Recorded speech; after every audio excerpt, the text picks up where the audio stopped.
But what if members of the front lines are not ready to be vaccinated? Tonight, 7 Eyewitness News reporter Madison Carter is going in depth, showing us why some of the first people in line to get the vaccine are pushing back. You'll hear about the Tuskegee syphilis experiments. Black men were denied treatment for the deadly venereal disease to research its effects. Then Henrietta Lacks, a black woman whose cervical cells were taken and experimented on for decades without her permission. The relationship between the black and brown communities and the medical profession has long been dark. It is important to acknowledge that the last 400 years haven't necessarily been kind to black and brown folks in this country. And so it's understandable that when something new rolls out that folks may have some distrust. And that distrust is about to play out in a major way as the nation attempts its first swing back at the coronavirus. It kind of scares me. Erica Rouse works in the medical field but is hesitant to get the vaccine, and she's not alone.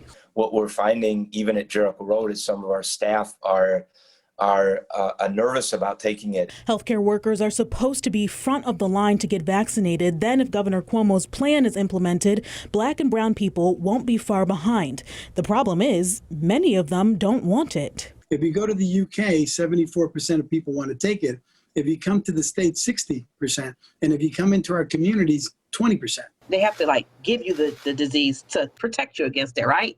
But we're only hearing you have to give us COVID. Dr. Raul Vasquez of Urban Family Practice and Dr. Myron Glick of Jericho Road both have large numbers of patients of color. They said it's going to take leading by example to curb the hesitancy. I'm happy to be at the front of the line because I believe that this pandemic is real. I know it's killing 2,000-3,000 people a day across our country. We've been in this area for about 60 years.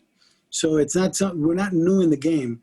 And I think we would never guide the community in the wrong way for any purpose. So there's no conflict of interest here. But these doctors say they're frustrated with how the vaccine distribution is being handled at the local level. Neither have been contacted to help with the project. Instead, they say Erie County Executive Mark Poloncarz has tapped businessmen. He says they have the expertise needed right now.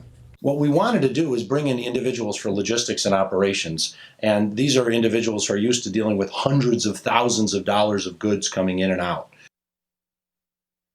And County Executive Mark Poloncarz also added that health department doctors are involved in this task force rollout. He also says any criticism of the task force is a bit premature because, as you mentioned, Ashley, these communities are not necessarily going to be the very first to get the vaccine once it gets here as early as this weekend. Madison, what are people saying they need to feel comfortable enough to take the vaccine? You know what, Ashley, this was actually very surprising to me. So many people that look like me, black and brown people, are saying we're not going to take this. And when I asked them why, because it could get us back to life normally, they just said we need more research. They want to talk to somebody who has gotten the vaccine. They want to know what their day-to-day feelings were like, and they want to see that for a couple of months, even if it means things don't go back to normal right away. All right, Madison, thank you for your reporting tonight.